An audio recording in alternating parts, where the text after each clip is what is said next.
everyone, welcome to our bonus episode for this week. We are talking about the sexy topic, set expansion. Oh, set expansions. Oh I love yeah, a good set people have expansion. been This dying sounds like really technical. for us to. This is one of the most searched terms on Google currently. Set expansions, Coronation Street. I can't think of a better name for it. It's actually really, really interesting, I think, about how Coronation Street's kind of outside sets basically have changed over the years, because just recently, just last week, they announced a brand new set expansion for Corrie, didn't they? The new Weatherfield precinct. So we thought, how has Coronation Street changed over the years? Yes, and it's fair to say it's just gotten bigger and bigger as time has gone on. Bigger, wider. Exponentially so. Yeah. In recent years. So this is just a bit of a history lesson for everyone, really, and it's the kind of thing that's probably better accompanied by photos. I don't know, but you just have to use your imagination or find photos. Oh, actually, I've managed to accrue a variety of photographs for us. I might make a little folder online or something of pictures that you can click along with as you listen, because we're not technical enough to make videos or anything, or be out of the time. But it's really, really fascinating, I think, to see how Coronation Street has changed over time, hasn't it? From the early days of just being inside a studio to now you got this whole mega lot in MediaCity that's just getting bigger and bigger. It's incredible. Literally the first cobbles were painted on the floor. Yeah, totally. So we're just going to have a chat through how it's changed over the years, and maybe you'll learn something. I don't know, I guess that's kind of the point of doing this podcast sometimes, to teach you things. Maybe you knew, maybe you didn't, but we're going to talk about it anyway. So let's just crack off. We're not even going to crack on with the chat. And did you know, everybody, that Archie Street is where Coronation Street all started? And did you, as we go through, you'll have to go, oh, I didn't know that, if you actually didn't know some of this, Gemma. Yeah. I knew that. I know you knew that. I don't know whether you know all this, but Archie Street was this street in Salford that Coronation Street is kind of based on. It's like the archetype. Yeah. And it could have been anywhere, really, couldn't it? The whole point of Coronation Street is that it was very typical of the time. It was anywhere street, wasn't it? It could have been anywhere in Salford or Manchester or anywhere in the north. Yeah, basically. So Tony Warren, the creator of the show, and the set designer Dennis Parkin were driving around Salford one day to try and find inspiration for this new programme that Tony had ticking around in his head for so long. And they drove around the corner and they just found this perfect place. So there was this like a late 19th century terraced street. Both sides of it were terraced, unlike Coronation Street, of course, where we just got the one side. There were 11 houses there. A few more than actual Coronation Street. There was a shop, Daniel Clifton & Co Limited, on the corner. It was pretty much how Tony Warren had pictured Coronation Street in its mind. In his mind. It did have a church down the end. And I think in the early days of Coronation Street, there was supposed to be a church at the end of Coronation Street, except they could never actually show it because it was all in studio based at the beginning. But yeah, if you can't go there these days, because sadly Archie Street has been demolished, like in the early 1970s, 1971 I think. But there are pictures online of this street, and you can look at it and go, God blimey, that's Coronation Street. Pretty much, don't you? Yep, cobbled streets, terraced houses, brick, bay windows. Yeah. Everything's kind of crammed in. I mean, this is an artifact of the way that cities were built back in the day because of factories. We're not going to get into Victorian Britain and architecture, but that's a fascinating topic all by itself. Well, you can go to Salford now, can't you? Because we've done Airbnbs there before that are a little Coronation Street-like, aren't they? There are actually, in the show, Pat Phelan goes to a street which we ended up getting an Airbnb in. Yeah. And it's very similar to Coronation Street.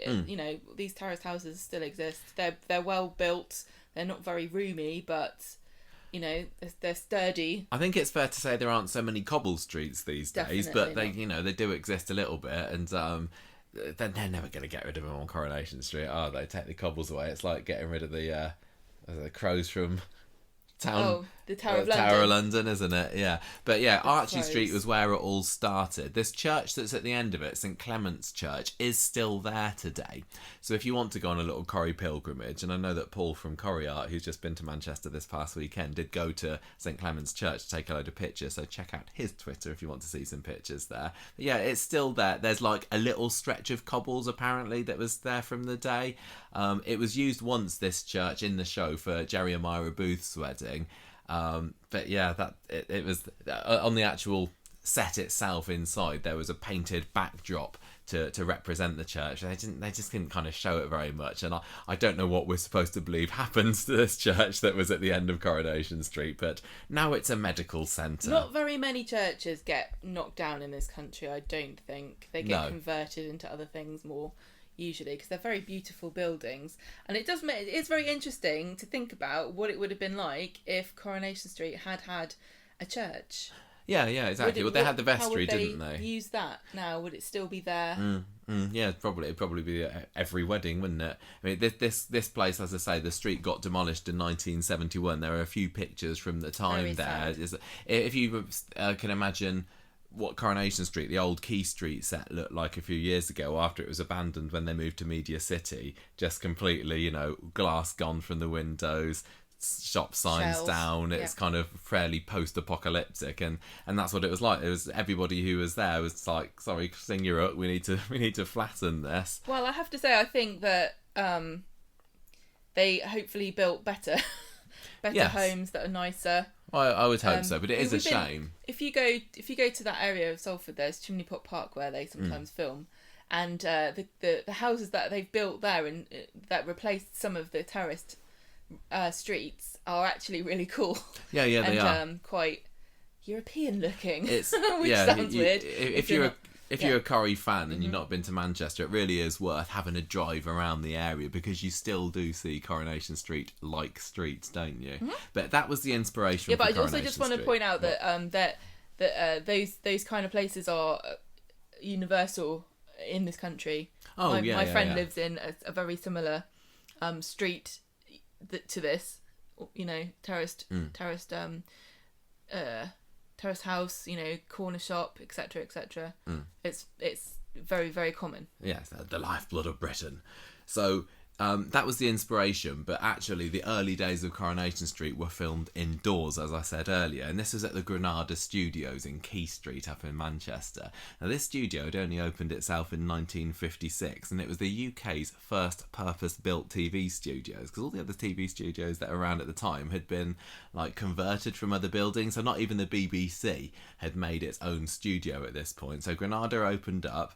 An interesting fact that I found about it is that all the studios within Granada Studios were given even numbers, and the idea behind that was it would make it look like there were more studios than there actually were there. So there were studios 2, 4, 6, 8 and 12. Yeah. And we've got a little map here, haven't we, that we're having a look at. And Studio 2 was where, I think that was where Coronation Street was filmed. It's the smallest one. Oh no, it wasn't. It's Studio 7.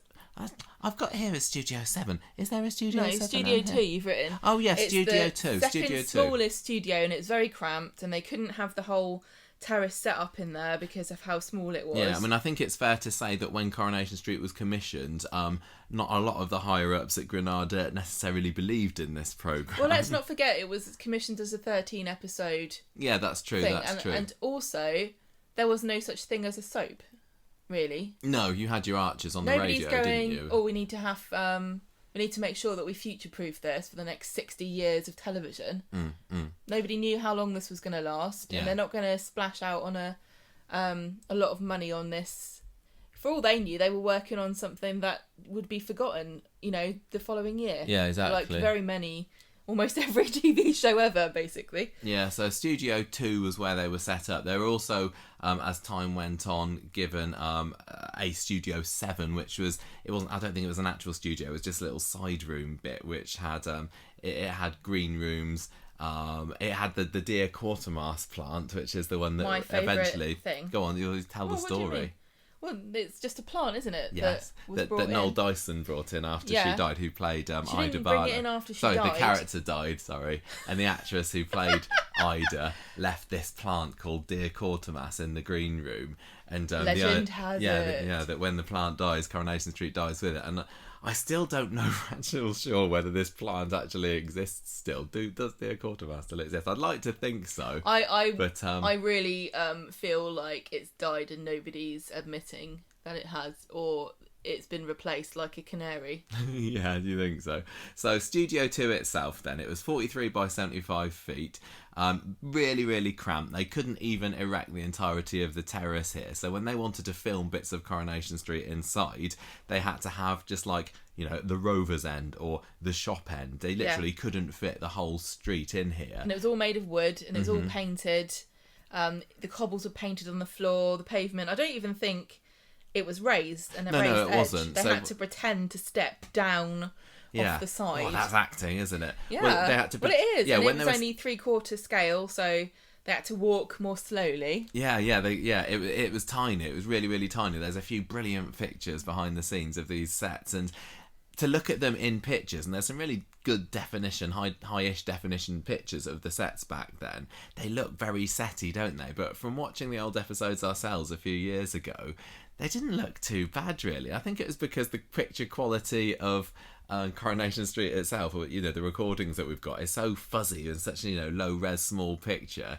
You just kind of believe it. Yeah. Don't you think? Yeah, definitely. And the other thing also is that the set didn't really extend much further than the bottom windows. Really. No, there were no upstairs, there were no roofs or anything. They didn't need to show any. There was nothing inside either. It was just basically a facade, and so obviously all the internal bits would have been filmed somewhere else. Yeah. So this isn't about all of the sets in Coronation Street, all of the internal sets and stuff. We're just talking about Coronation Street itself, the outdoors in inverted commas, outside part of the show. Yeah, and I think back in the early days as well, the showmakers didn't like to have too many scenes filmed out in the street. I don't think they realised how important a location it was where characters could meet up in places that weren't the Rovers. And I think they realised it may have looked a little bit dodgy, so they just didn't really show very much of it. So we had the street, the row of houses as we have now, number 1 down to 13, then the shop. We had the viaduct at the end, which is again just a painted facade. It's incredibly close. It was really, really. You got your post box where that is now, and then right up close to that, like a wall wasn't there, which doesn't exist anymore. And then a short wall with an iron railing across the top, less than knee height. And then a painted archway, which is the viaduct. Yeah, but interestingly, back in those days, they had painted like what's on the other side of the viaduct, because now this is where we're talking about where the bistro is. So it's all bricked up and there's a building inside. But back in the early days of Coronation Street, you were to believe that you could see all the way through to the next street along. But they got rid of that idea at some point. Well, maybe you could, and then they built a building inside it. So you had the houses that way. And one thing that was interesting that I didn't realise when we watched those first 60s episodes, do you remember on some of the end credits, over the credits, they kind of showed a pan from the shop down to the Rovers, and they would have a little thing on the screen saying who lives in which household to kind of build the universe. But I think I've got a feeling that might have been filmed in Archie Street.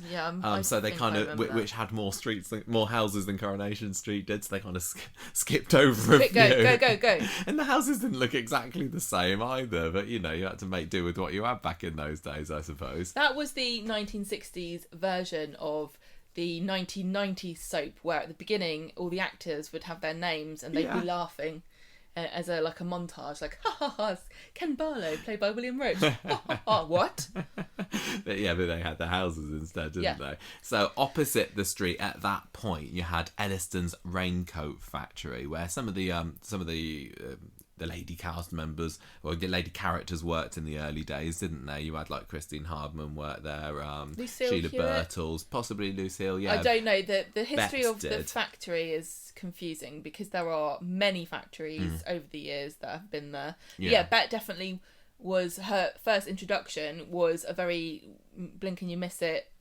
character. Poke her head round the door.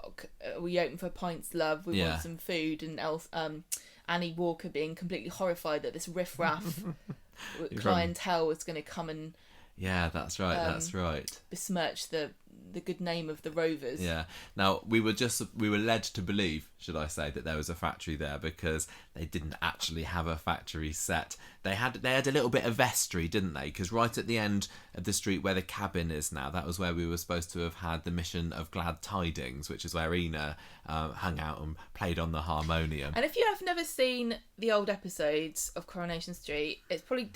I never really, when you say, the mission, I don't know how you really were talking about, but it's a big old hall. It's not a church, is it? So much as a gathering churchy place. kind of thing. Yeah, for religious activities. Yeah, because that was where Leonard Swindley did his preaching, wasn't it? So it was kind of a community centre, but a religious community centre. Yeah. And the corner of it, with its own entrance and exit, well, the same thing, own front door, was a quaint little kind of wooden panelled room, which is where Ina Sharples lived, because she was the caretaker there, wasn't she? So she had her own lodgings in there, and she had a little tiny kitchen and a nice dining table and all that kind of stuff, and a stove and things, because rooms were a bit differently laid out now than they are now. You wouldn't have had a proper kitchen really. No. So that's kind of what we saw of the mission, was Ina Sharple's little room and a big hall. And they would have characters standing on the outside of it having a chat as well sometimes. Sorry. Episode 5 was the first time the mission appeared on the programme. And going back to the factory just briefly, when they occasionally wanted to show the exterior of it, here it is, then they'd use a building that's just outside the old sets, which is still there now, isn't it? I can't remember what it is at the moment. Isn't it a hotel, or am I thinking? Maybe. I can't remember. It's either a hotel or it has been a hotel, maybe. But it's where they had the famous-ish scene in the 60s, early 60s? Yeah, 62, I think, where Christine Hardman was on the roof threatening to jump off. Yeah. And for those rooftop scenes, they used this particular place and said, there's the factory, and then they'd cut to scenes filmed inside the studio of Martha and Minnie and all that, looking upwards at nothing. And we were to believe that this factory was here all along. So this set is part of Granada's complex of other studios.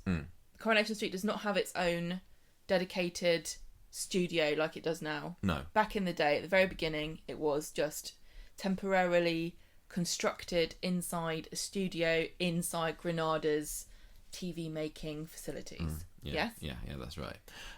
One other thing that I found out while I was doing a bit of research for this at the weekend, and I didn't realise this as before, but once in 1964, I think it was for like 3 episodes, they literally took the set and put it outside, because there was a story where there was this character called Walter Potts, who had the stage name of Brett Falcon. He was this musical star of Weatherfield, wasn't he? And I think Dennis Tanner, he was the agent. He was the agent of him. Manager. And they wanted to have some scenes where Walter Potts was besieged by a stream of fans, and they had to chase him down the street. And they thought, we can't have the whole street inside the studio; it won't fit. So they literally took the set, stuck it out in the Granada car park, and that was the first scene, I think, where it must have been where the street was actually filmed outside.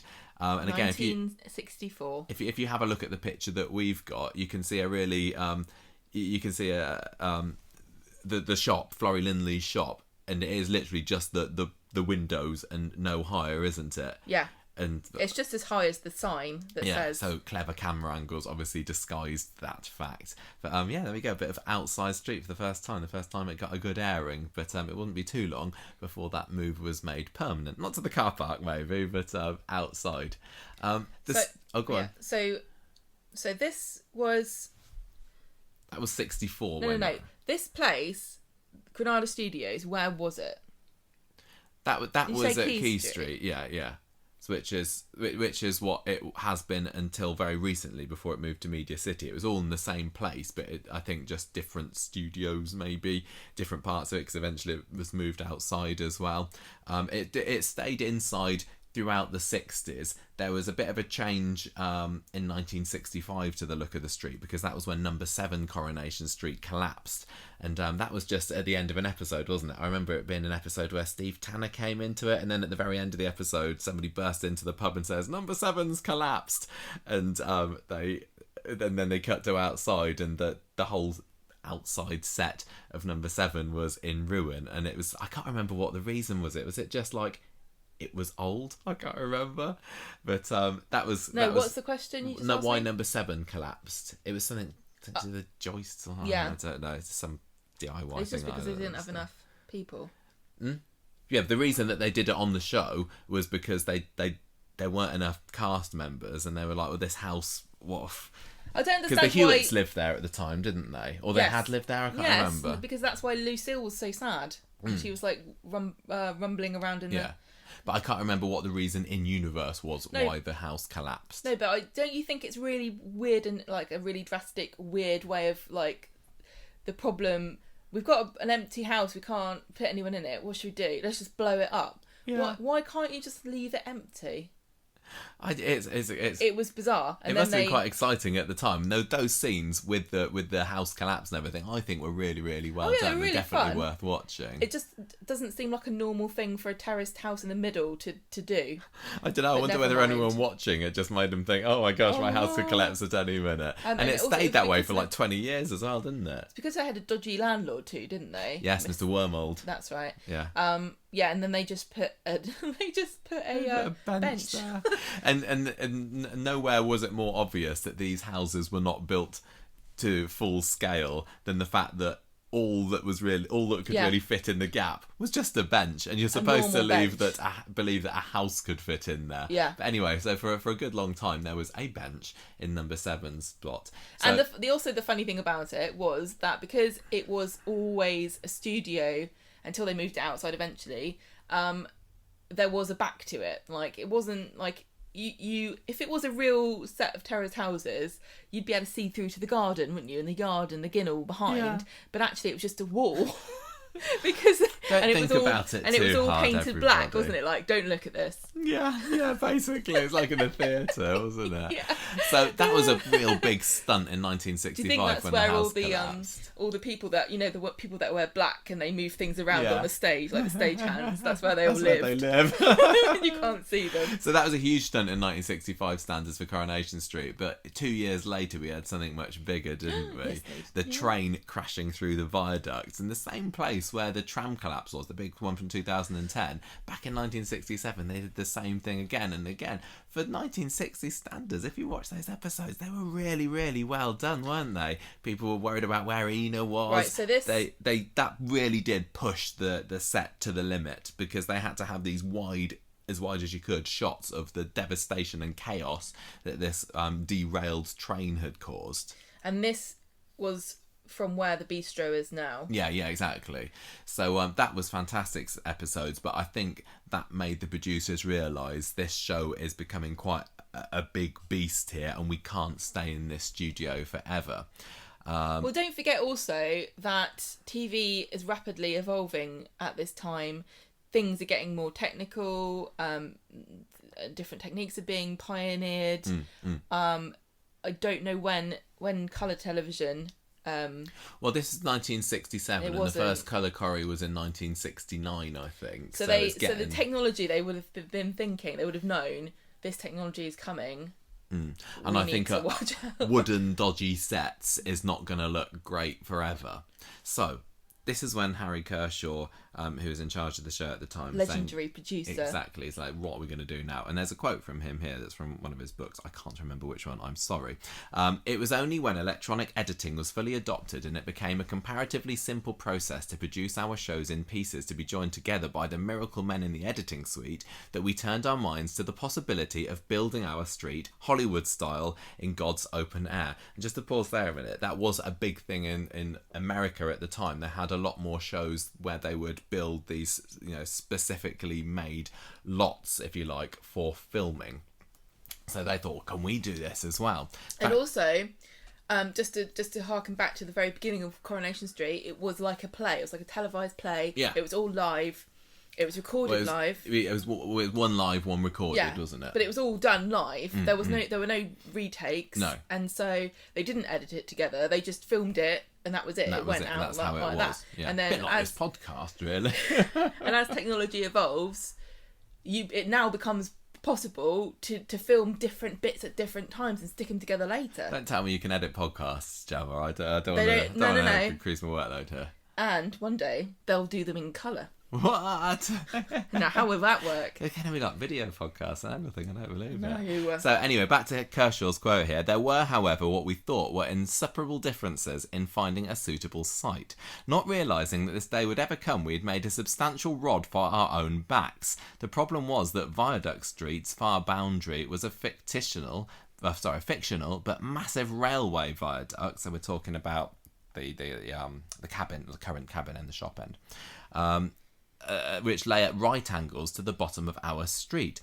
Obviously, building our own viaduct on an outside lock was out of the question, but where were we to find a location with such a ready-made feature? Fate positively beamed on us.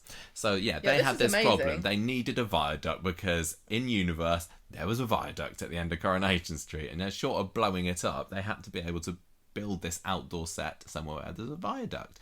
Fortunately for him, Granada's general manager showed Harry, I was going to say Ian Kershaw, Harry Kershaw, Grape Street, just round the back of the studio, which was perfect. It was a cobbled area, brick walls on two sides, there was a warehouse on another side, obviously perfect for what they had in Coronation Street, and crucially, a viaduct down the bottom end. It was absolutely what they needed. So I just like the idea of this is kind of ridiculous.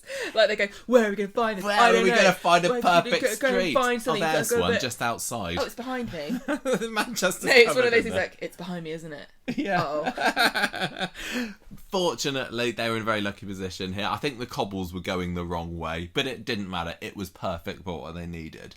So that year, and we're talking 69 here, I think, 68, 69, the wooden indoor set was made weatherproofed. Nice. Moved outside and then was erected against scaffolding. Occasionally that scaffolding did pop up in the show, but never mind, it was out there within the elements. There were no roofs, no backyards, no ginnels like you get these days. Literally it was just these facades up against scaffolding. It was like a theme park of Coronation Street before anyone ever wanted to go to a Coronation Street themed park. And that took place between April and May that year, one at a time, from the shop down to the Rovers. So when this first started appearing on the screen, it was that end of the street that they showed first. Now this all coincided in universe in Coronation Street in 68 with the Mission and the Raincoat Factory being demolished in show. And I think that was that with weren't Peter and Susan Barlow like trapped in the Raincoat Factory when it was being demolished or something? Yeah, vague memories of that. Yeah. And so this sprung up, and we got the first shot from an episode in 1967. We saw the El Clegg. What was his first name? Lionel? No, that was Lionel Petty you're thinking of. Yeah. Leonard. Was it Len? I shouldn't have ever asked. I can't remember. That's bad fan. So the shop was there, the post boxes there, and then as the year went on, just more and more houses, and then finally the Rovers appeared. Across the street, where the Mission and the Raincoat factory were, love that. Then we had these maisonettes. Les Clegg, that's right, not Len. I was close. We had these maisonettes on the other side, and these were maisonettes.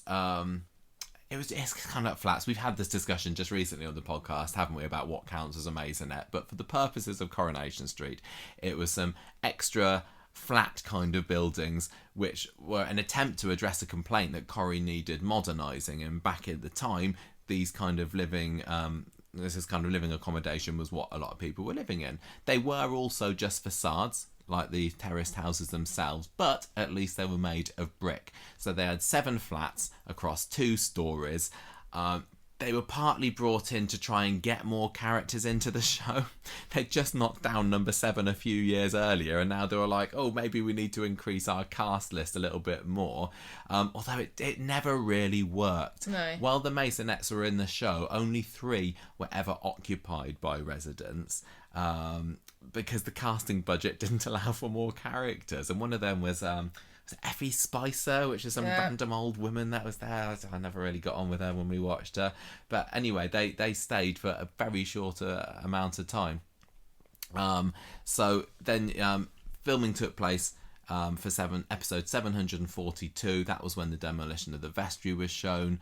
And eventually, by the 22nd of May that year, that was episode 776, they had shown the whole of the street. So they were building it bit by bit, yes, and showing bits as they were building it. Yeah. And they also, in the show, showed themselves demolishing old bits, yeah, as part of the story. Yeah, exactly. And they did that a few times over the years, incorporated the actual real life building works into the show. And yes, they definitely did that, didn't they? Especially with the factory. Because I remember a scene outside with like Mike and Ken and stuff, and you could hear all the wrecking balls. and like, you just carry on building it. I don't mind. It adds to the ambience. Yeah. Now, weatherproof these wooden sets as much as you like, but in real life, they're not going to last for too long. So they're already 10 years oldish at this point. They were a bit ropey, and they didn't really last so well in the winter of '68. Bad weather. They were coming down. At least the cobbles were real at this point. Cobbles were real, and they were raised pavements and everything. Oh no, at it's this luxury. Point. Late 1969, they built brick frontages to the house. So it was starting to get a little bit more realistic here. This was also when it was going into colour, so it was a nice transition for the show. They debuted in episode 944 of Corrie, which was in January 1970. The wooden set really did look incredibly ropey in colour, so they kind of just had to bite the bullet and do this. And don't forget, like, Coronation Street was one of the biggest shows on television. Yeah. So people loved it, and Expected the television quality. Audience was millions upon millions of people. Yeah, I mean, I can't remember exactly what the viewing figures were, because I think it hit its peak in like the 80s and 90s, but it was slowly building, shall we say, at this point. But it had certainly caught the attention of far more people than was originally expected. I mean, it was originally only going to be 13 episodes, like you said, but this was a premiere show in UK TV at this time, so they needed something decent doing with it. And in 1970, the set was actually open to the public. On the August bank holiday weekend there, it was like a charity do. It was also in time to mark 1,000 episodes of the programme. And across that weekend, 50,000 people descended on Coronation Street. And there are some pictures of this. And just absolutely cramming the set, the set full of rampant Corrie fans. And that must have been so cool to be able to literally step into the world of your favourite TV show. I mean, even now, you don't really get much of a chance to do that, do you? You can do the tour and everything now. I suppose people are a bit more used to it. You know, if you've been to a Disney World or a Harry Potter experience, I think visiting a TV set, though still very special. I see what you mean, yeah. I think back in those days, and that was also the time when the history of television wasn't very long. No, it wasn't. I mean, this was also the time, remember, when, if a character had a baby, then hundreds of people would send in flowers to the studios. Or booties. Yeah, exactly. I just looked up the viewing figures for the 1,000th episode, and it was around 6 or 7 million. God, Coronation Street would only dream of figures like that these days, wouldn't they? There were only 5 million living in the country at the time. Not true. Untrue. Yeah, so back then you could go to visit the set, you had to parade down the street. They had big banners up there saying "Welcome to Coronation Street." Absolutely fantastic stuff. Another great bit of trivia that I enjoy about this particular version of the set is that the actors absolutely hated filming there. I know, I love this. Never received any direct sunlight because I think the sun was being blocked out. Well, the afternoon sun, the south facing bit, was where this warehouse was. It didn't drain, the cobbles there didn't drain any excess rainwater, so it was damp, cold. Jean Alexander was particularly vocal about how much she hated this. She said nowhere on earth could be as cold as this particular Coronation Street set. Doris Speed also said at one point, who played Annie Walker, that her mouth was often too frozen to even speak at this time. It was absolutely miserable. And also, it was still very small. Yes. So if you look, we've got a picture of it, and it really is just from the Rovers down to the corner shop, a big old viaduct at the end, and then still open at this point. Yeah, there's nothing in there. And then the other side is these weird kind of very, very funky 60s looking maisonette. boxy maisonettes. Yeah, little flatty things. Yeah. And everything is still not to size, not to the proper. No, I can't remember exactly what the proportions Scale. were. I think they built now if they just put the bricks over the old ones, maybe this is still the original scale. I can't remember. But there was no Rosamund Street or anything at this point. Even in pictures, it looks like you were saying, it looks like a Disney, tiny nook. or like a Disney. You know, when you go to Disneyland, well, not that I've been for the last 25 years, everything just looks fake. You know. Yeah. Just looks. You know that there's nothing there. Yeah. At least when you go to the set tour now, you got a decent sized area to walk down. But here it was just literally from the Rovers down to the shop. I've seen it all now. I'm done. There's literally nothing else. It's so interesting how sprawling the set has gotten. Really, really interesting. Yeah.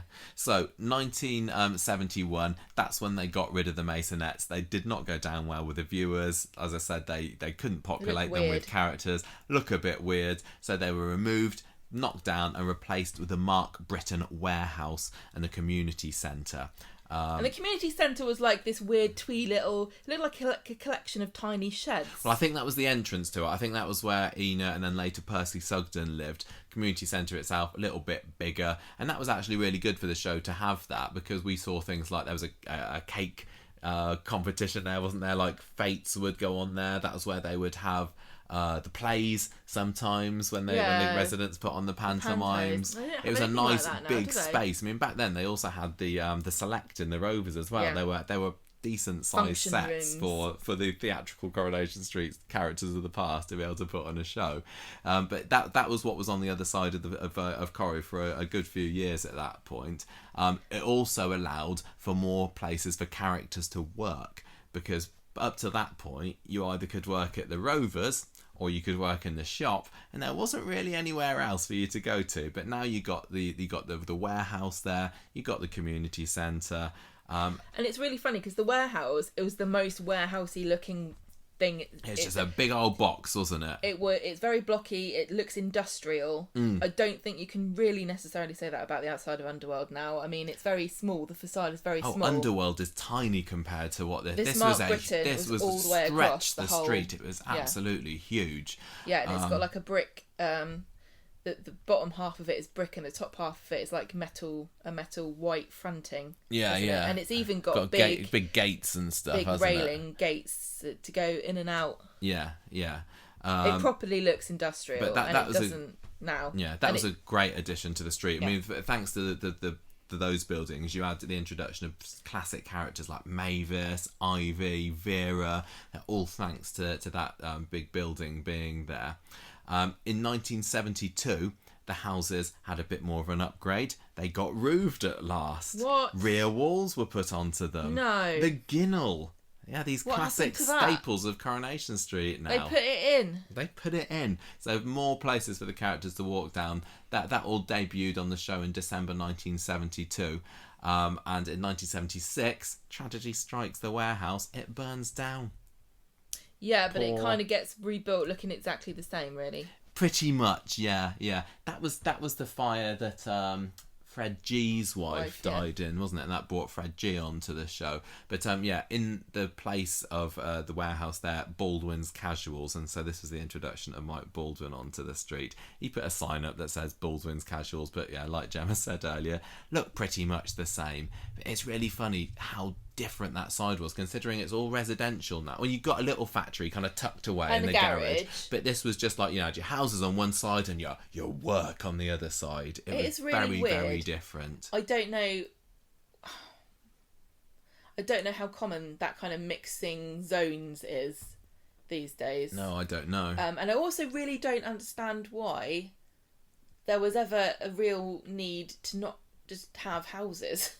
Like, why? I don't get why were they like, well, I understand at the beginning you only had one side of the street because they couldn't afford to, they probably didn't even think about building the other side because you didn't need it. You had all the characters you needed on one side. We've got 13 episodes, we've got enough houses for those characters. I mean, who cares what's on the other side? The original Archie Street did have a terrace, not all the way down the whole street. There's some kind of brick wall, I guess, some kind of down the gardens or something the other side of there, some kind of green space maybe, or parking, or I don't know. But yeah, it's really weird. Honestly, it's not very common to see terraced houses opposite something that isn't terraced.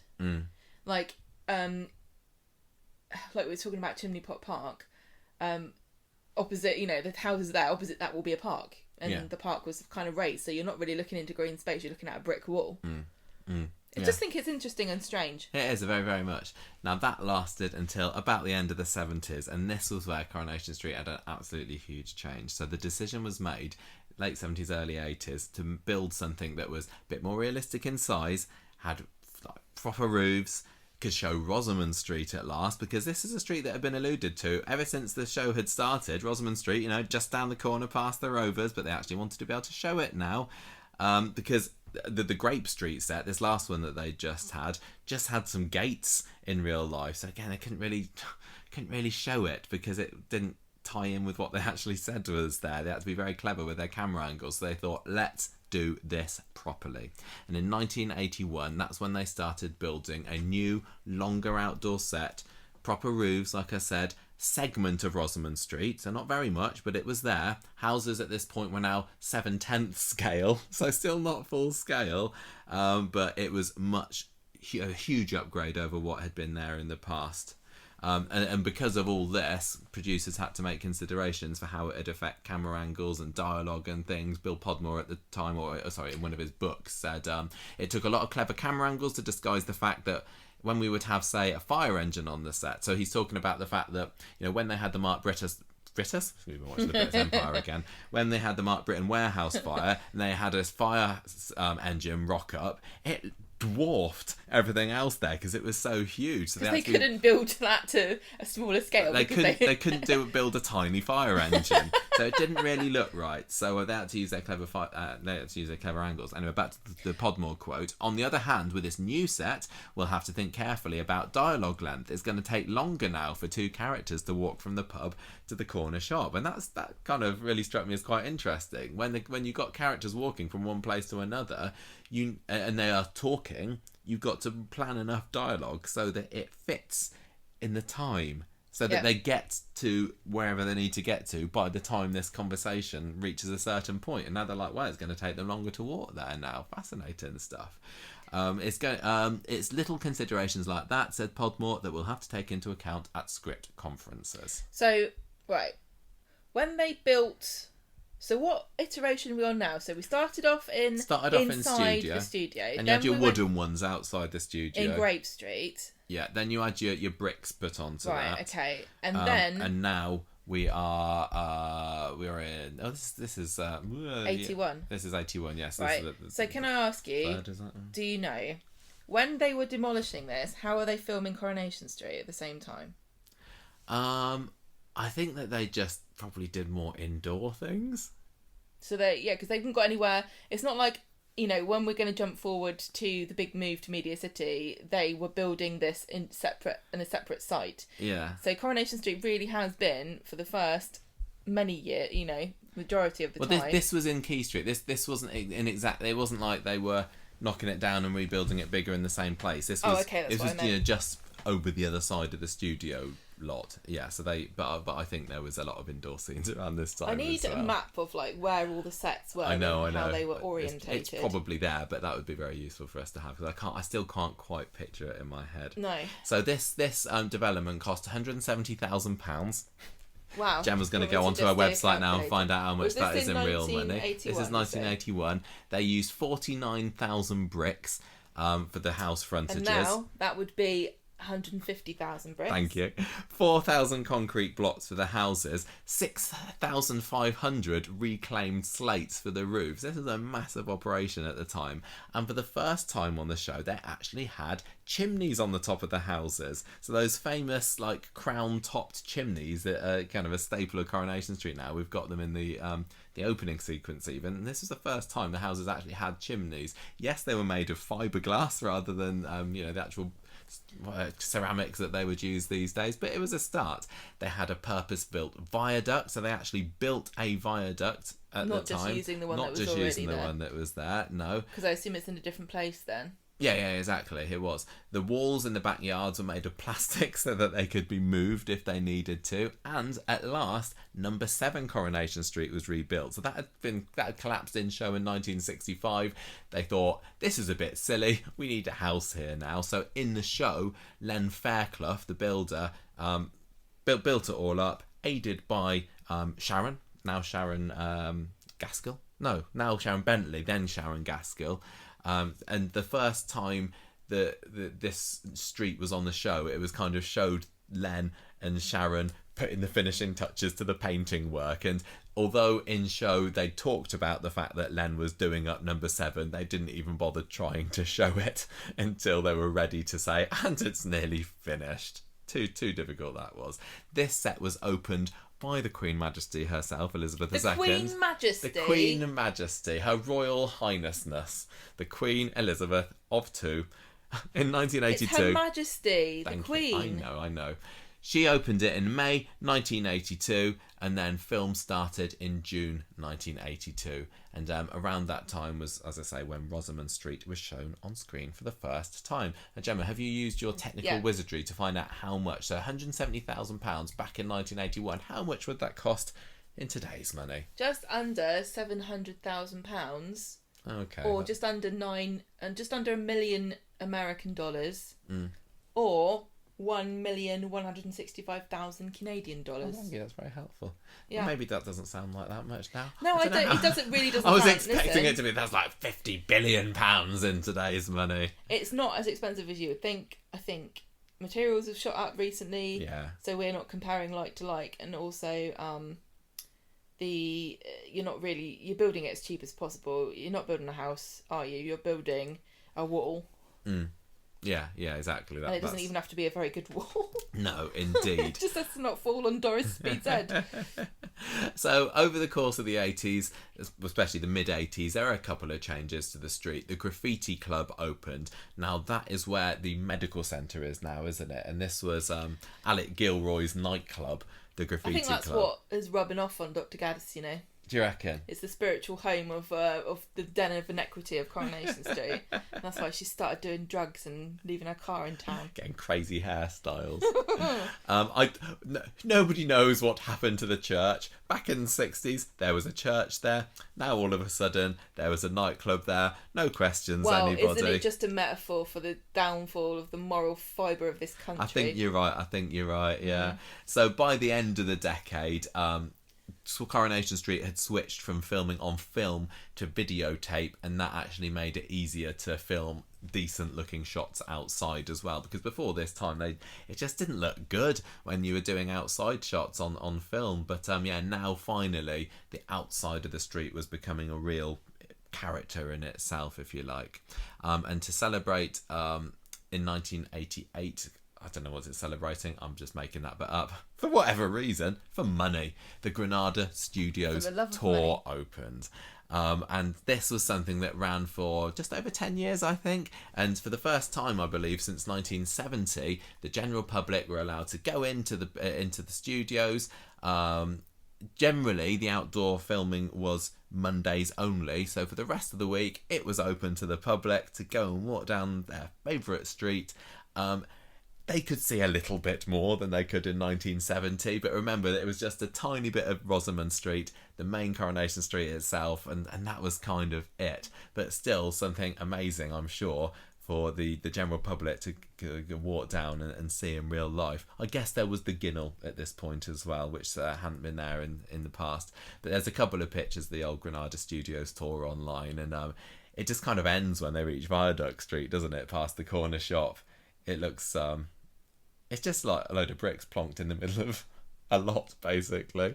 And that was something that I went on. I don't remember a whole lot about it. It must have been like 97, 98 maybe, that I went on this tour. I bet you wore your best shell suit. I probably did. And what colour was your shell suit? Purple, teal, that kind of thing. Luminous yellow. With speed lines and those wiggly... I think that I might have done the Granada Studios tour first. I think I went once when I wasn't really into Coronation Street and Mum and Dad dragged me along. God. And then I went again later in the 90s when I actually liked the show, and I remember buying an issue, of the Coronation Street magazine from the gift shop that they had there, and I think that's also where I bought my Raquel keyring, which adorned my keys throughout the second half of the 90s and the early 2000s. And that's why you were bullied at school, right?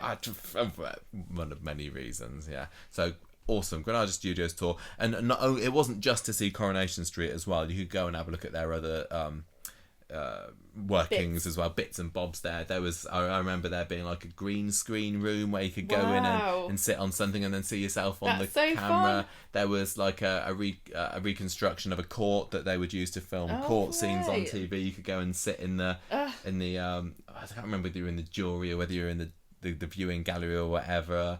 There was a sooty thing. It had it all. I think there was and Sweep. I think there might have been a Sherlock Holmes thing there as well, because I think that was maybe big for Granada. I might be making that up. I might be right. I don't know. Anyway. We're not a Sherlock Holmes podcast. I know. Don't come to me for facts about Sherlock Holmes. 1989 comes along. End of the decade, and another big change for Coronation Street. Now, this was when David Lidderman became the executive producer. He believed the show needed updating because it looked a bit dated compared to EastEnders, compared to Brookside. Now, EastEnders, remember, had the huge square, had the grass in the middle. They had a pretty big, decent-looking set there compared to Coronation Street, which, as we now know, has recently been revamped, I think, for the first time since then. Brookside, that had its own close, didn't it? They were very ambitious compared to Coronation Street, and because they didn't have the evolution through the years. Coronation Street was just, we started in this tiny place and let's just hammer this together. Yeah.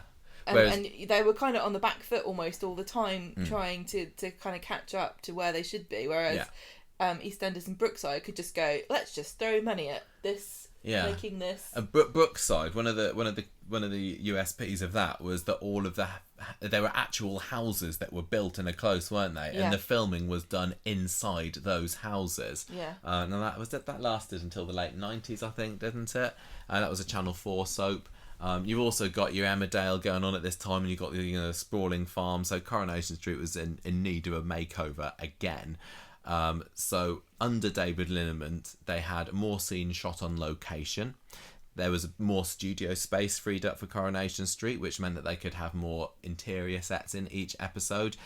Also at that time, they had the green room, makeup complex, wardrobe, props department, etc. And the outdoor set was extended again. 3 episodes a week were now going on in Coronation Street. That also meant that they needed more houses, more characters to film. No wonder they only needed to film on Mondays outside. Yeah, 2 episodes a week. Yeah. Bloody hell. Now they're into 3. So more really characters needed. Community centre and factory were demolished, and this is when the current houses, so the Platt's house, the Metcalfe's house, Yasmin's house, these were built at this time. The cabin was moved because that was originally... the salon as well, number 4, number 2. So the whole side of the street as we know it now. Yeah, that comes from 1989. So I mean, it's coming up on what's that? 30 and a bit years, 33 years old. Am I measuring that right? Because the cabin.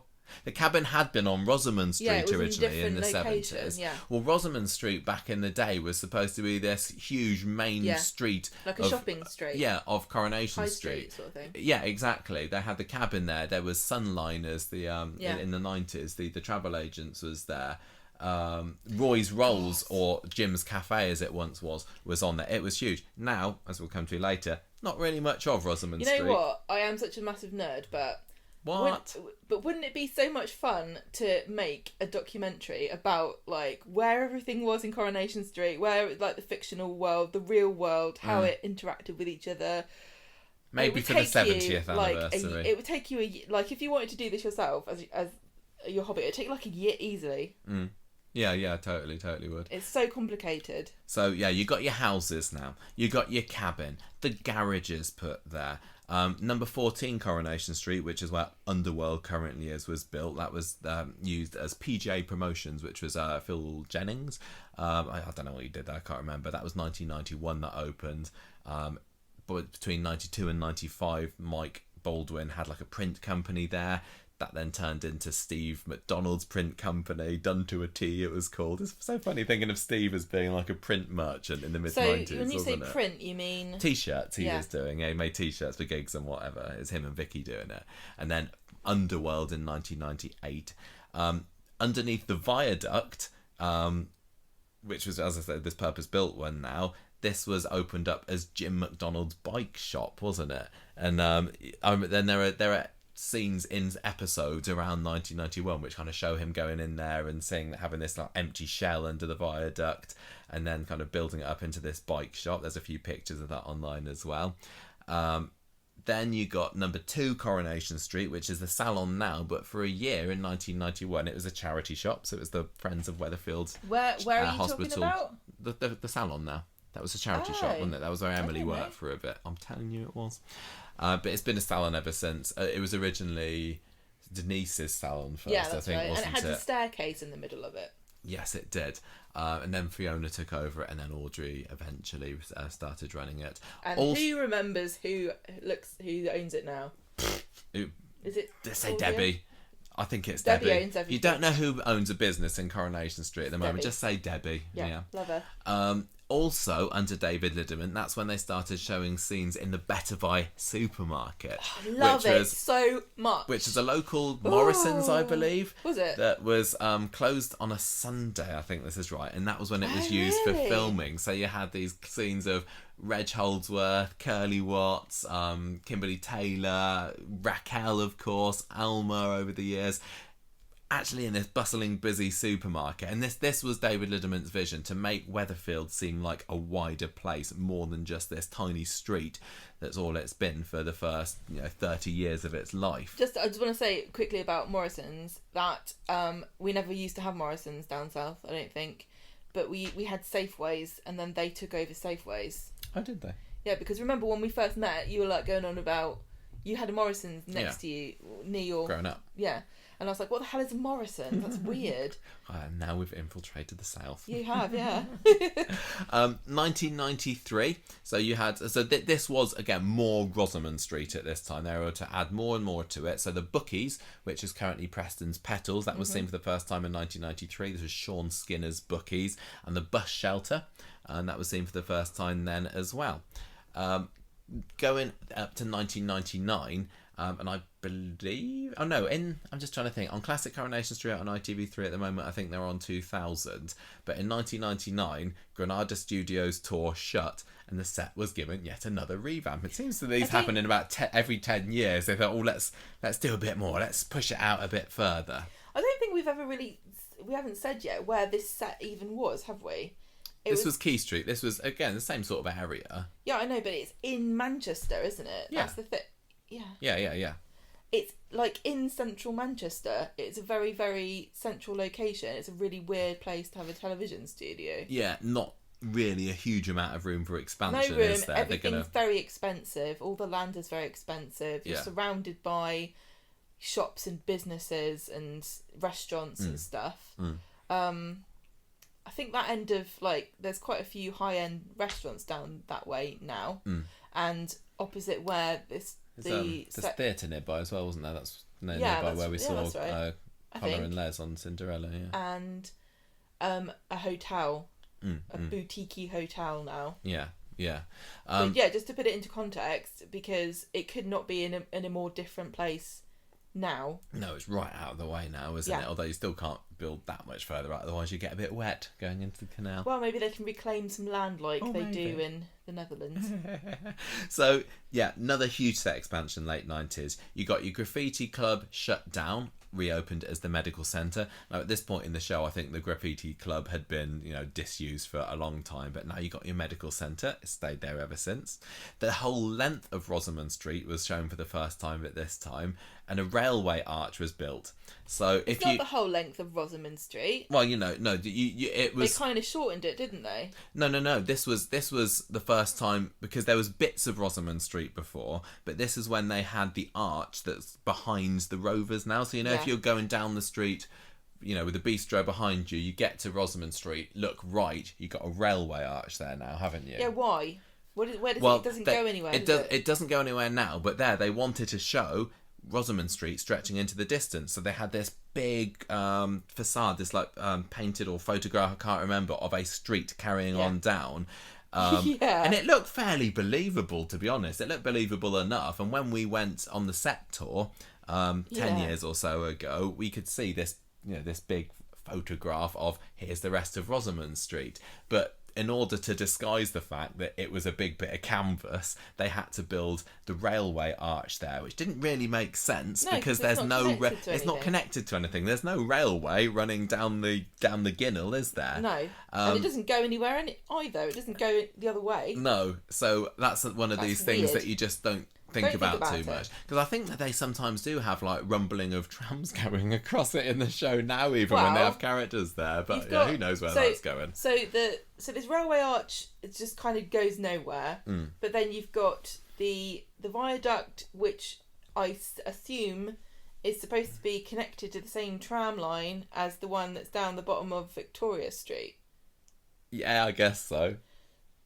But I don't think that they're connected. No questions about this. But I guess they could be, in theory. Yeah. So you had that. You could see down Rosamund Street. You had Victoria Street built as well. A bit of it. So Roy's Rolls, which had also been on Rosamund Street back in the day when it was Jim's Cafe. I think it reopened as Roy's Rolls for a bit on Rosamund Street, but Roy decided that he wanted to move to Victoria Street when the development was going on in show. Streetcars appeared for the first time, and that was just recently on Classic Coronation Street, actually, because Eileen's just made her first appearance. And that's the corner that's kind of behind the salon, isn't it? Yeah, that's right. You got Elliot and Sons Butchers just next to Roy's. That stayed there until 2010. What is that? That is the community centre now, which isn't Jamila House anymore. I didn't even realise this. It's now just called Victoria Street Community Centre because Yasmin doesn't own it anymore, does she? Take that, memory of my beloved family member who died tragically. And on the corner, to the left of Roy's, you had D&S Hardware. Now, this is Danny Hargreaves, Dulla's dishwater boyfriend of Sally.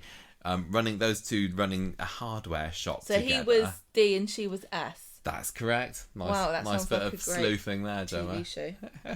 Yeah, so they run just a hardware shop, which is a bit boring, and it didn't last very long in the show, just a couple of years. It then turned into a bakery, which you had Diggory Compton running. Diggory Compton. For a year, maybe. That didn't work. And then after that is when it became a takeaway. First, it was Jerry's Takeaway, so that's Jerry Morton. But it was still a kebab shop. It was a kebab shop. It looked the same as it looks now, basically. And in 2008, Morton's away, Devon, you got Prima Donna, and that has stayed that way ever since. Going round the corner... Hang on a minute. What? Just to say, I know that things are different in different parts of the country, because I did not realise that up north you have combination chip shops and Chinese takeaways, which you don't really have here. But... in the UK, if you're not from the UK, a kebab shop will have a big doner, like lamb meat, won't it? Like reformed lamb meat. You slice that down, and then it'll also have like probably chicken, and then shish kebabs and stuff, which are on long bits of long skewers, and then it'll have horrible salads, which are like chopped up limp lettuce and sad tomatoes, and various sauces, chips. And sometimes they'll do pizzas, but I think they do pizzas. I think that Debs is supposed to do... I think Prima Donna is supposed to do pizzas now, but nobody ever orders one. So but that's like one of Britain's main... We have fish and chip shops, we have Indian takeaways, Chinese takeaways, and kebab shops. And I would say those are the and then kind of hybrid-y, kebab-y, chicken-y pizza places. Yeah, exactly. So... So that was all set up then. You got your builder's yard just round the corner as well, which is still standing. It's Ed who runs it now, isn't it? And if you kind of go round the corner to the left from Streetcars, for the first time you had the gates of Nuttall's Brewery. Now the brewery has always, for a very long time, had a massive backdrop going like behind the Maisonettes, or the Maisonettes, the David's house and everything and stuff, now. And this was put in there because there was a museum, which was it, a science industry museum or something? I can't remember, I should know this. Was actually there in real life. And then when they moved here, they thought, well, we're going to have to mock up these walls here. So yeah, you got your Nuttall's Brewery there. In the show, Nuttall's Brewery in the 90s was away from Coronation Street because they had Jack Duckworth visit it once. But now it's here. Never mind. And it also never made sense to me that it wasn't just the Newton and Ridley Brewery. Yeah. Because they, yeah. I really don't understand the logic of this. I don't get why is there a rival brewery company? For storyline potential, surely. Whose beer will they serve? There was never, I mean, maybe there were a few. I think there were a bit. Stories about Harvey Nuttall, yeah. It's just weird. It is weird. 2004. But it looks kind of mysterious. It looks like a bit like it's a Willy Wonka it's a bit kind Wonkerish. of, like massive gates. You know, like the story when suddenly he closed the factory and all the workers had to leave, and then there were mysterious noises at night. Wonder what kind of strange creatures work at Nuttall's Brewery. We'll never know. Never know. 2004, you got your Chippy open. See, this is Wong's Chippy, so yeah. What? Fish and chip shop. Yeah, exactly. So it's not Wong's Chippy anymore. Now it's for your fries only. Never really show the inside of it much these days. But back in the mid-2000s, you had a fair few scenes set in there, didn't you? Because you had Cilla Battersby and Yana Lum working inside there. So that was pretty cool. And also in 2004, you had at the very end of the street, so we're getting back down street, down past the cabin, down past the shop, where the bistro is now, you had this thing called Turner's Joinery suddenly appear. And I remember watching the show back in the day, and I don't remember when it sprung up, but I remember watching thinking, oh, what's that? What's this joinery? What's it? Carpenters? Where is this? This is where the bistro is now. Oh, okay. It was literally just like a sign that said Turner's Joinery. There was a window there. You could see some planks of wood lent up in the inside. And it's like, what's the point of that? Well, we found out in 2004 because that was when Mad Maya Sharma, the crazy bitch that set Dev's shops all on fire and tried to kill them, Go on, girl. crashed her car into it before getting splattered by a lorry. She's okay though. So it cushioned die. her. She hasn't died. She's going to come back. She's going to wake up from that coma any time soon, isn't Okay, she? what happened? Fill me in quickly. Let me tell you. No, Read it tell on me in 3 Wikipedia. sentences. Tram crash happened. 2008, another huge development for the street, Victoria Court. So the flats that are currently home to, oh God, I can't remember who even lives there at the moment. Adam and Sarah don't live there, do they? Nick and Leanne live in Victoria Court at the moment. Is that it? Maybe that's Carla? possibly it. It's Carla, maybe. Carla's homeless. No, doesn't Is I she think homeless? Carla and Peter are supposed to live in the flat above streetcars at the moment. Steve, Liz and Tracy's old flat. They never show it. But anyway, Victoria Court, we all know it. This was built in 2008. And that kind of area of the street was another don't look here too closely part of the street for a while. The end of the road to the right of it, if you're going down Victoria Street, was just blocked off with a gate for residents of Victoria Street, Victoria Court only. And there was an overbuild, wasn't there? Like a bridge part going across. Yeah. So underneath was empty, but all the way across the street, you're supposed to believe that some kind of flat. Yeah. Some kind of apartment is over the road. Now, literally. nowadays, of course, Victoria Street is a lot wider. You can go all the way down to get to the co-op and everything. And but these days, it was kind of blocked off a bit, but they didn't like to show it too much. They didn't want you to think too much about that. 2010, the joinery opens. Now, this is in the location of Turner's Joinery, but this was the first bistro-ish thing on Coronation Street, isn't it? Very originally called The Joinery. Didn't last too long because that was the scene of the tram crash in the 50th anniversary episode. It got blowed up. Oh. Gas leak, naked flame. But I've got a booking. Sorry. For Monday. Don't worry, it carries over onto the bistro. Oh, cool. Yeah. Which bistro's that? Nick's Bistro was what nice. opened in April 2011, and over the course of the 2010s, that was rebranded Nick's Bistro, just Nick's, at a time when he was being particularly petty about something or other. Yeah, I remember. The Viaduct Bistro is what it's called now from 2018 onwards. It's been a restaurant for 12 years now. Yes, yeah, and it feels very natural now that it's a restaurant. It seems like quite a good fit. I think, again, that's one of those things that if you think about it too much, you can actually fit the bistro in there.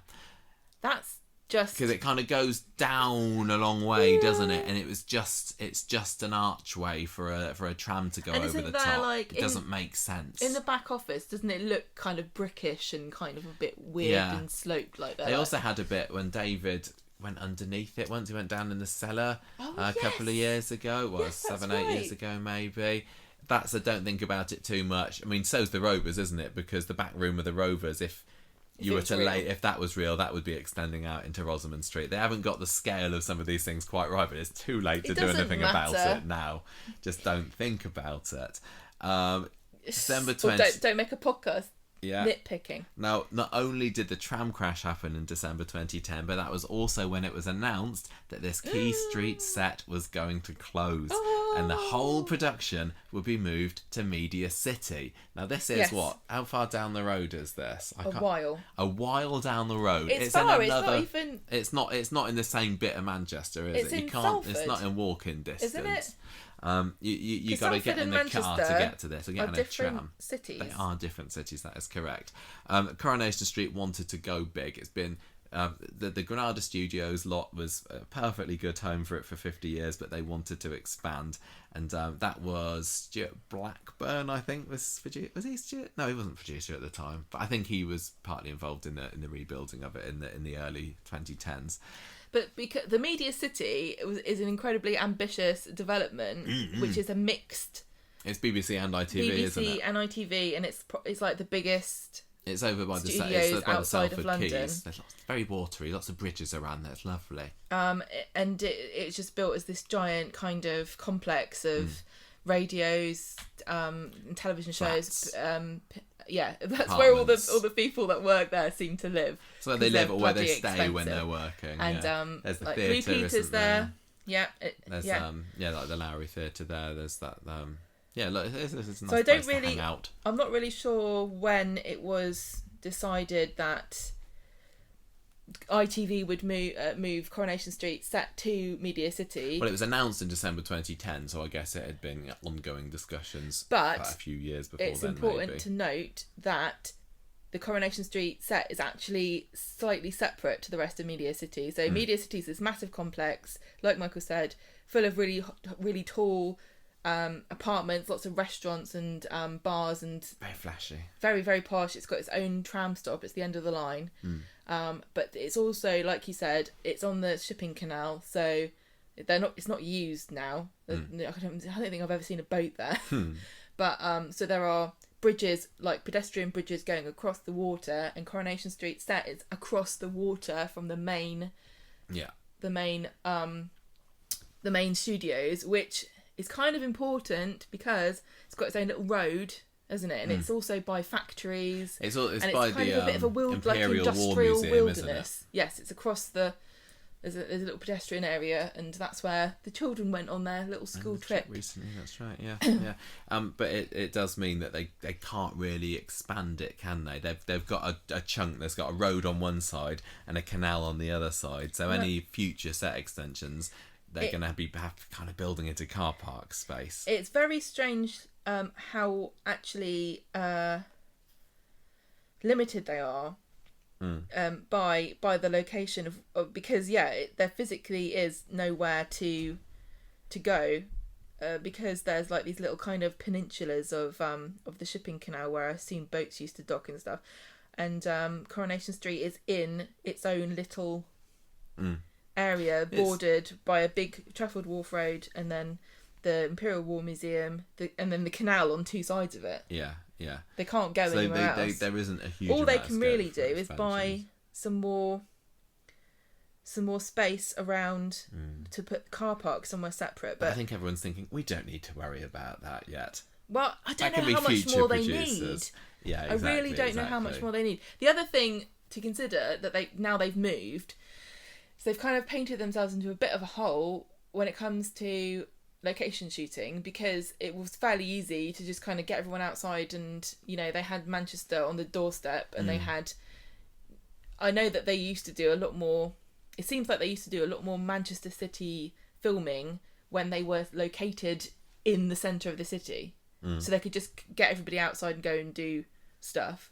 Whereas it feels like now they're in MediaCity, you have to get one on coach. I think they used to do like weekends were location shoot days, especially during the 90s. If you watched Coronation Street back then, they had quite a lot of location stuff, and it was like location shoot at the weekend, out on the street on Mondays, studios Tuesday, Wednesday, Thursday, Friday, and then back to locations again at the weekend. Anyway, I apologise. No, don't worry, that's fine. Excited. Another change on the street in 2013, the bookies became Barlow's Buy, so that was a couple of years, wasn't it? It was like a pawn shop there that Tracy ran, basically sodding dodgy off the back of a lorry. Shop without giving anything to charity. Yeah, which is totally up Tracy's street. Well, it was very much...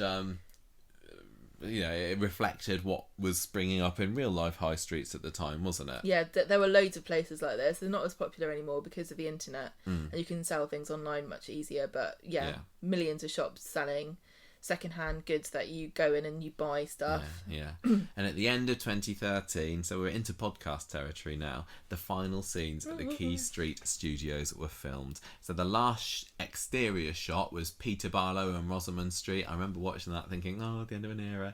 And then the interior shots, there was Eileen, Todd and Jason doing a scene in number 11, and that was it. After that, it was all over at MediaCity, and I remember watching it all over at MediaCity. At Key Street. Yeah, yes. You're right. Yeah. I remember watching it at the time, thinking, "Oh, when are we going to see the new one on screen? Oh, is it going to be really obvious? I know, are they going to do a grand unveiling?" Excited. And they didn't so much do a grand unveiling. They kind of did bits of it at a time, didn't they? They had one scene filmed in the old place, one scene filmed in the new place. And they just gradually integrated it in early 2014. Yeah. So this MediaCity set, one of the biggest selling points was that the road was bigger, wasn't it? I remember they made a huge thing about this. You can have two cars pass by each other on the road now. The houses were bigger. Maudley Street, so the ones that back onto the Ginnell, has got kind of houses built there so that they can have scenes in their own yards if they want to, which I've had a little bit. A new window has mysteriously appeared on the front of the Rovers. Now, it used to be always was one window above the green frontage. Now there's two. No questions, please. And the little on the sign. Oh yeah, a little bit on the sign. What's it called? A till? Yes, something like that. A door appeared on the cafe. There is like this maroon coloured door that supposedly leads up to the Roy's flat. I don't think anyone's ever come out of this door. Don't really get what's going on there. Rosamund Street got massively truncated, didn't it? So this sprawling commercial hub of Weatherfield that stretched on forever is now nothing. It's just it would not exist it just feels like, why would you have this road? Rosamund Street now has got Preston's Petals, the medical centre, streetcars, and that's about it, isn't it? J.R. Eccleston and Sons. Yeah, so now if you look underneath this railway arch that leads to nowhere, it's like this old locksmiths, I think it's supposed to be, J.R. Eccleston's and Sons. So it's now kind of parallel to Coronation Street, isn't it? So it's like, is that part of Maudsley Street? Dunno. Is Rosamund Street supposed to curve around a little bit? Don't really know. Very interesting. There's potential to extend the set that way, because that's where the big car park is, isn't there? If you go any further around there, and the prop store and everything, so they could one day extend into there. Not for now though. Also on this new MediaCity set, you've got Victoria Street carries on downwards a little bit longer. Don't look too closely because it is just a facade at the end. You got V Court Fitness appeared on the street at this time, the gym. I liked it, which has been weirdly abandoned for a good 5 years now, hasn't it? Yeah. Sharif and Dev and Gary and a few others I really enjoyed Cal. I just think that the actors are like, I'm not running and talking. Yeah, they just ran out of storylines quite quickly for that. Weatherfield Hospital and Freshco's car park, not the actual Freshco's, because that used to be on screen a lot. The car park now appear a lot more, filmed in the car park of the employees at MediaCity. So if you were to drive in through the front gates of MediaCity, which sometimes doubles as the frontage for Highfield Prison on the show, and you go and park your car there, that is the car park that they use to be Freshco's. So they just bung some Freshco's lorries in there, and Weatherfield Hospital. And I've visited there a few times. I just cannot see it as a hospital. It's the Tony Warren building, isn't it? That's what it's called. Yeah. In my head, whenever I see anybody in Coronation Street go to the hospital, I'm like, nope, That's just the Coronation Street offices. I cannot separate reality from fiction on that one, and it's very annoying, but that's just my own little thing. Like I hope I've not spoilt it for you here, viewers. It's well, we not go real. on about it enough whenever it's on the screen. So this huge development at MediaCity involved 144,000 bricks reclaimed from a derelict street in Salford, 54,000 reclaimed cobbles from Salford and Eccles. It's really, really nice that I'm kind of taking old parts of the city and making them new and important again. Because they needed new. They took the old cobbles from the the old cobbles from the original set. So in the mid 2010s, this is when sadly the Key Street set just deteriorates into a post-apocalyptic looking wasteland, isn't it? It gets looted, it gets raided by urban explorers. They don't raid things, they explore things. And they found a few interesting things there, didn't they? Like, but they're like collections of funny little lines from scripts that had double entendres in and stuff. But there's some fascinating stuff on YouTube of that if you've not seen it. But they took those cobbles, but they didn't have enough because they've increased the width of the road by 2.5 times. No, but those cobbles that were on Coronation Street are now in Victoria Street, which is a 2018 development. So it was other cobbles that they used on the main one. So, but they didn't have enough, did they? And so the gaps between the cobbles in MediaCity are wider than they should really be, and it's more difficult to walk on them with high heels, which I think is a health and safety violation. So this all started 2014. There was a documentary on telly called Coronation Street: A Moving Story, which kind of documented this 2-year move basically from Key Street to MediaCity. Definitely worth a watch if you've not seen this. And also that year we had Coronation Street, the tour opens. So this was 15 years since the Granada studio tour had ended, and was the first time for anybody to visit the set. Not the new set, mind. This was still the old set. This was such a great idea. Before it deteriorated into the horrible, tragic, it's just flattened now, isn't it, basically? But yeah, this old set had been abandoned. Continuum attractions, like, we'll have that, thank you very much, we can earn a little bit of cash on there. And then for a few years, Coronation Street fans could go and tour the set again for the first time in 15 years. It was a brilliant tour. You kind of went in there was some interior scenes first, weren't there, where you could go through, you could see like the Platts Lounge, you could go into the factory, you could see it was really cool, the Tyrone and Fizz's house, I think, little collection of coffins. I remember Martha's barge was there, and then a load of props and like trophies, wardrobes. They had Deirdre's specs there, Liz's necklace. And then finally the interior bit ended in the bistro, and then the doors opened. you walked through a little tunnel, and it was, I don't know if it was replicas or the real thing of the old switchboards and the screens and all the production suite. Yeah, that's right. They also took you in down the corridors and into the there was a dressing the dressing rooms, the wardrobe. Yeah, that's and right. It was a really good show. You could actually look at all the different some famous costumes and stuff. Really, really well done. She's a size 6. Wow. And the interior bit ended you in the opening of Neek's Bistro. The doors opened, the music played, and there you had the street in front of you. It was a great spectacle. It was a really, really nice. Honestly, that was better than the one now. That is better than the one it was now. They're working on the one that is now. There's more stuff. Yeah, that was fantastic. But they had more freedom because it's a working set that they're on now. Yeah, whereas this was there was nothing. It was a free reign, don't you like? Yeah, now it's been built up and raised to the ground. But it was fantastic, and they also did a few themed. Yes, they did. Shows there, didn't they? We went there, did Christmas at Coronation Street, and there was the fake snow on the street. They did Halloween ones there, which had some Brian Capron, who played Richard Hillman, would do his ghosty stories there. They did a really, really good job there. But meanwhile, back in MediaCity, this is where it's all at for Coronation Street. There are a few other changes to the street over that decade. Kevin, for whatever reason, expand the garage into one of the other viaduct arches. That seemed to just happen so that it could be burned down by Andy Carver in 2017. I think the property still belongs to Kevin, but he doesn't use it. It's a bit odd. Then in 2015 as well, you had the Victoria Court fire, and after this point, that's when Victoria Street facade is covered in tarpaulin. So for like 3 years on the show, there was just all this tarpaulin at the end of Victoria Street, but behind the scenes, they're extending it. 2016, we had Barlow's Buys becoming Preston's Petals.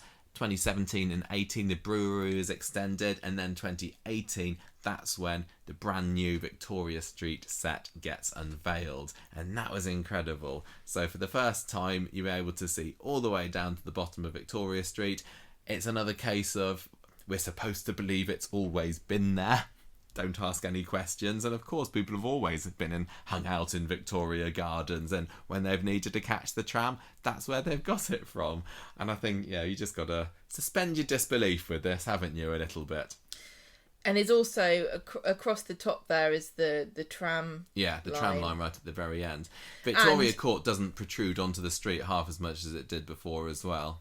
The interesting thing about that, because this tram line was not ever in the show, that's kind of at the bottom of Victoria Street, but I can't remember whether it came before or because of the fact that they've built a new tram line literally outside on Trafford Street. Yeah, Trafford Wharf Road. There's a new tram line, and so they've got trams going backwards and forwards, and they can't stop them from doing it. So when they're filming, they will have this noise. And so it makes sense to know that there is a tram line stop. Yeah. So it makes sense that, and they never really spoke about this tram line, did they? No. But we know there are trams around. Yeah, exactly. And Manchester's very, very lucky because the transport is not fantastic. very many cities. Public transport in Manchester, top notch. Outside London have very good. We used to have trams in Southampton, but they all got taken away. Before I moved down. Well, before I was alive. Oh, was it? I don't know when they stopped. Okay. So, you are very old, Joe. So, Victoria Street, you got Victoria Gardens there, which I still don't like that name. When it was revealed, it was said there was a community garden. I don't really like that either, but Victoria Gardens, just the name of that really... I don't know, it gets my goat. I don't like it. Thing to get mad about. You know what I'm like. Yeah, Speed Dial opens. You got your Pakistani street food restaurant. You had an estate agents there, which later became Trim Up North. Yep. A snooker hall. You got the Tattoo Do Nicely, a tattoo parlour, which doesn't work if you say it out loud. Tattoo Do Nicely. Has anyone ever been to that? I don't know. I remember there was an April Fool's skit that they did one year which showed Shona coming out of there like rubbing her arm. You got your council building on the right, which has now become Shuttleworth's funeral directors. You got your Costa, which is now an EE shop, Co-op, tram station, like you said. And one interesting bit of trivia that I like to point out on the tour is that the handles at the tram station used to be on the Rovers Return back in its Key Street days, so that's quite lovely. You got your Red Bank Apartments, where Adam and Sarah, current time, lives.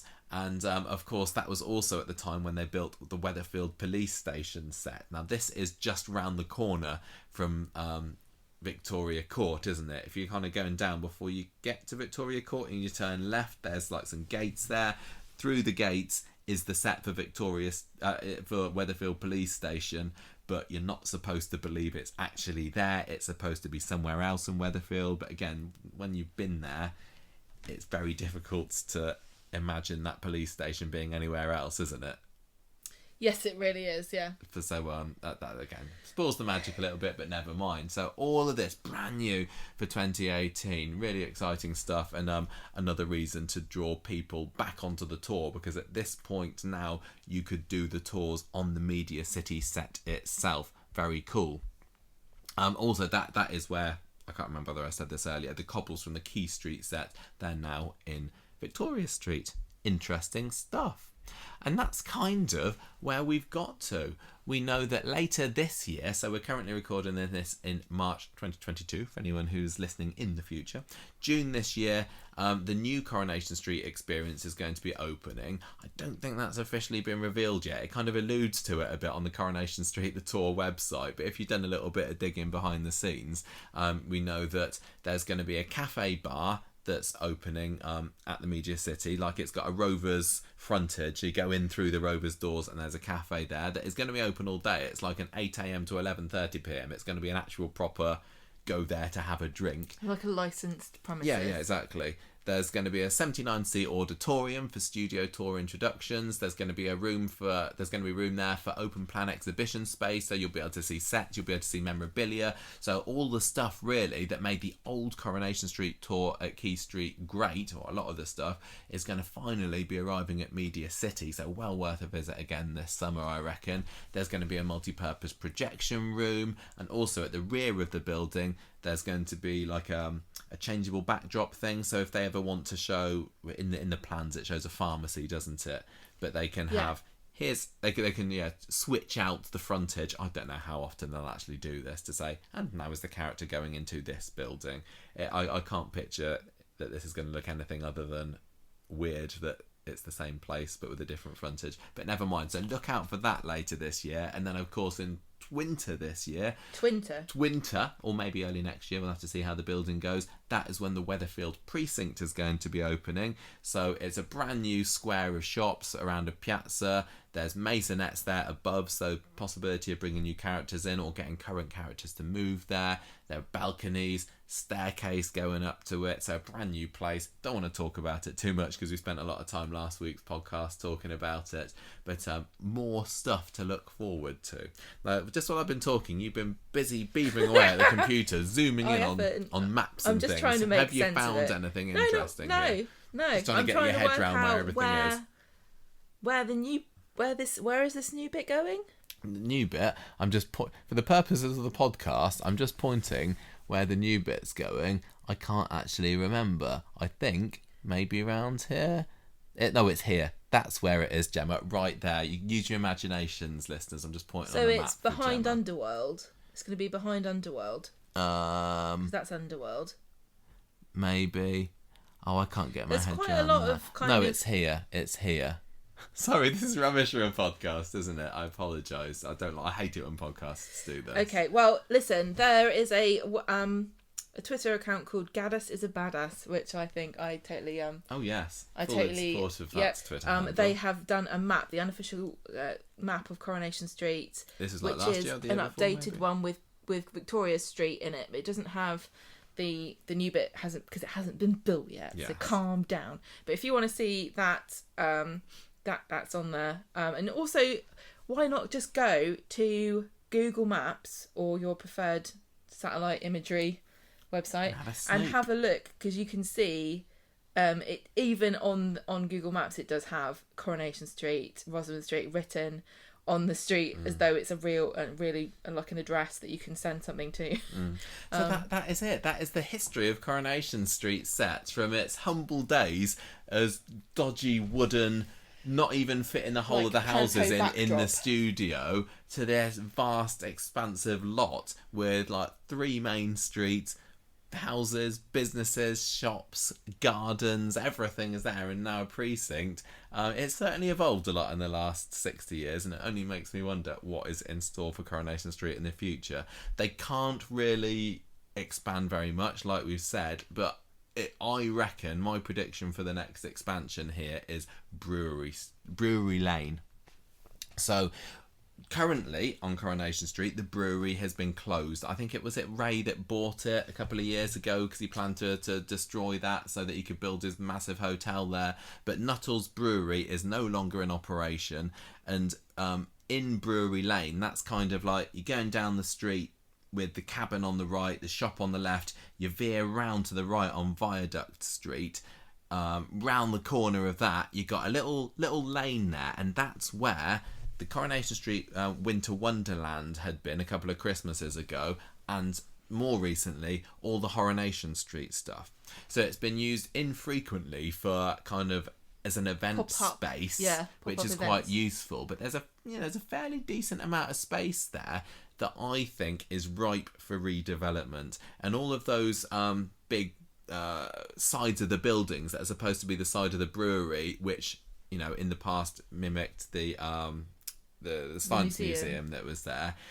I think that they're going to maybe open some things up there. And I actually saw a great post on the Digital Spy Coronation Street new set forum recently where someone had said, oh, there's going to be like a gay bar here called Tony's after Tony Warren. There's going to be, I like that idea. There's going to be a museum, like space for some outside seating maybe. This isn't real. This isn't real. This is just saying this is a concept of what they would put there. But there is absolutely room there. There's absolutely scope to say, let's open some more things, let's extend it out further. And just behind those, because they are just backdrops at the moment, like very thin walls, if you like. In real life, there's a little car park, isn't there? Just enough room to fit one car in. I think that they might get rid of that car park, extend those walls back a little bit so you can have maybe people walking in, or, you know, at the moment where the Costa and the EE shop and the Co-op are now, you can like walk in and like go a couple of meters, can't you? Yeah. I think that they might do that to these places, extend it out a little bit, put some new businesses in there. And so, I mean, you got room for what? 1, 2, 3, 4 big fronted businesses there. You got a little square outside or through the brewery gates that could absolutely be a waste of space. A little square. That is a huge waste of space there. There's no rush to move into there. I think let's get this Weatherfield precinct in there. But it would not surprise me if part of even this MediaCity move that's coming up on 10 years ago now included a long-term plan for what are we going to do with the rest of this space. And yet, definitely that brewery lane there is one to keep your eye on. Possibly as well, like I said, that the bit of, you know, is it Maudsley Street? I don't know, the street with the locksmiths on, because that old locksmith. Premier Street, I think. Is it? I don't know. I don't think anybody really knows. It says on Google Maps that it's Crimea Street, but I don't know. Yeah, when they showed that Eccleston's locksmiths, I thought, are they going to put something new in that? Because nobody ever goes into it. It seems to be closed. They could very well put a business in there now. The problem is you'd have to be very clever with camera angles, wouldn't you? Because if you go underneath that railway arch next to the Rovers and look left, it is, we're on a TV set here, because they've got a load of old props, haven't they? And gravestones. Yeah, they've got a collection of a shed with just random stuff piled next to it. It is not usable as a TV set at the moment. But you could have the camera locked in on Rosamund Street, showing someone going into whatever this building is. And it is a little bit... I think that if they wanted to, they could build into there and then find some other way to go into the prop store, which is the massive warehousey room just behind where the medical centre is now. So even though we've said, you know, they can't expand very far, they've shown that even with Victoria Street and now the precinct, which I believe is being built tucked in at the end of Victoria Street, you can actually do a fairly decent amount with a little bit of space, can't you? And looking at the size of Brewery Lane now, that's, you know, that's longer than the extension of Victoria Street, isn't it? Sorry, just getting a bit closer to the microphone there. It's about twice as long. So I think that there's, you know, there's enough space there to expand into for the next 10, 20 years without them having to worry about where to go to next. Just where you're going to park. Where are you? Yeah, well, don't worry about that, because in the future everyone's just going to teleport in.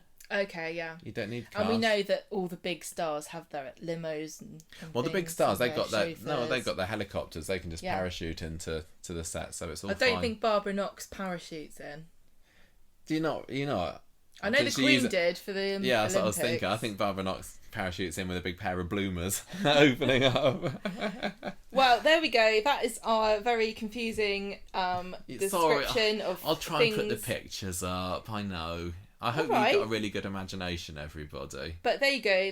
That's how it began, and this is where it is, and what the future holds for it. Very exciting. Can't wait to see the new Weatherfield precinct and all the bits that are going to be added. I'd love to have shown like a Tony Warren from 1960. This is what your little idea is going to look like in 60 years' time.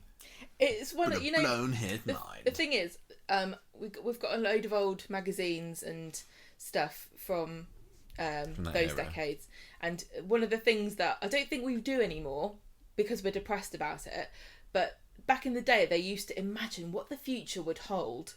They did. You know, what's it going to be like in the year 2000? What will we have? And there'd be like a robot, you know, and a machine that washes your dishes. Can you imagine?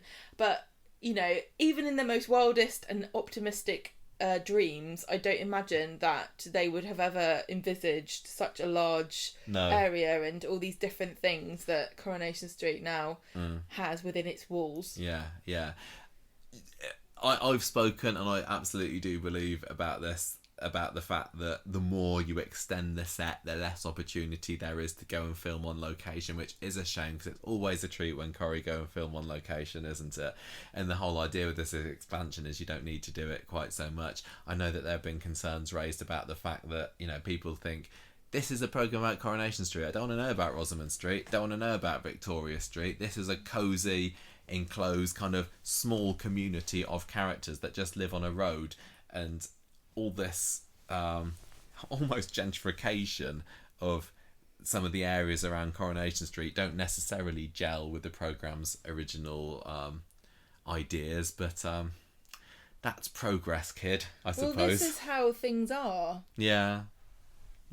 What can you do? I mean, if you were to go to one of these many terrace streets in Salford now, maybe you wouldn't find, you know, a factory and a bistro and a medical centre and a tattoo parlour and 2 salons, etc, all in quite such close proximity. But as with a number of things on Coronation Street that we talked about today, you just got to get that suspension of disbelief and just enjoy the programme, really. So stop complaining. I'm just talking to myself here at this point. I know you are. Stop complaining, Michael. Are we done? We're done. We're done for the evening. Hope you enjoyed that, everybody. And I hope at some point I'll put the pictures up so you can follow along. But maybe not tonight. I don't know.